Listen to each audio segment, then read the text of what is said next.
కూడా నేను చెప్పడం జరుగుతూ ఉంది. నాకు నమ్మకం ఉంది, నా ప్రజల మీద నేను చేసిన డెవలప్మెంట్ నాకు ఉంది.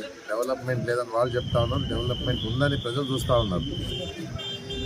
నేను చెప్పినంత మాత్రం ప్రజలు నమ్మే పరిస్థితిలో లేరు. మీరంతా డబ్బా కొట్టుకున్నా కూడా ఏమి ఉపయోగం ఉంటుందని చెప్పి కూడా నేను చెప్పడం జరుగుతుంది. ఏదన్నా ప్రజలు ఆదోని ప్రజలు ఏ విధంగా ఉంటారంటే, ఎవరైతే పని చేయగలుగుతూ ఉంటారో, ఎవరైతే అందుబాటులో ఉంటారో, ఎవరైతే మాకి పలుకుతారనేది ఆలోచన చేస్తూ ఉంటారు. ఆ పరిస్థితుల్లో ఎప్పుడు ఉంటాం.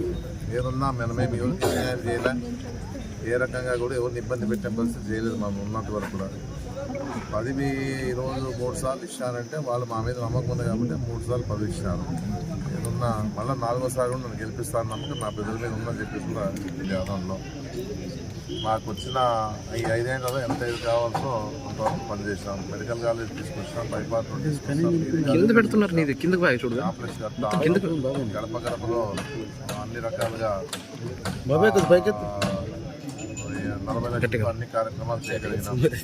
ఉర్దూ మైనార్టీ కాలేజ్ తీసుకొచ్చాం. మన ఆరేకల్లో కూడా రెసిడెన్షియల్ స్కూల్ కూడా మైనార్టీకి ఏర్పాటు చేసాం. ఐటీఐ కాలేజ్ కూడా ఇంకా త్వరలోనే కార్యక్రమాన్ని పూర్తి చేసేది ఉంది.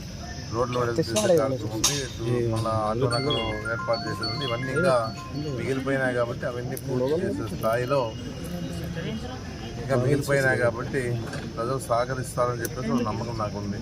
ఎందుకంటే జగన్మోహన్ రెడ్డి గ్యారెంటీ ఖచ్చితంగా ఈసారి ముఖ్యమంత్రి పీఠం చేపడతారని చెప్పేసి కూడా నాకు నమ్మకం ఉంది. ఏదున్నా ఇక్కడ ఉన్నటువంటి పరిస్థితుల్లో ఇక్కడ ఉండే క్యాంటీన్ విభజించి పాలించాలని చెప్పేసి ప్రయత్నంలో ఉన్నాడు. ఏదున్నా ఆదోళనలో అందరూ సోదరభావంతో హిందూ ముస్లింలతో